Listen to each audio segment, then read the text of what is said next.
Good morning everyone, my name is Shasank. I am going to talk about beyond the solar system.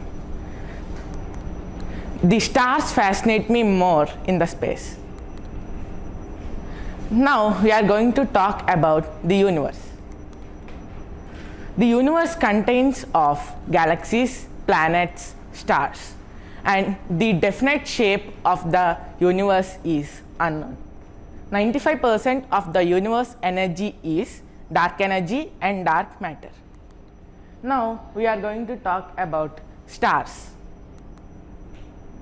Galaxies. There may be 100 billion galaxies in the universe. Our sun is a star in 100 billion stars. Our nearest major galaxy, neighboring galaxy is Andromeda. Now we are going to talk about stars.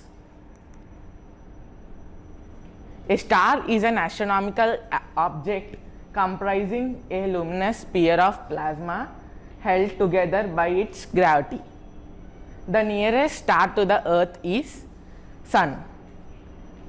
Many other stars are visible with our naked eye at night time. Thank you.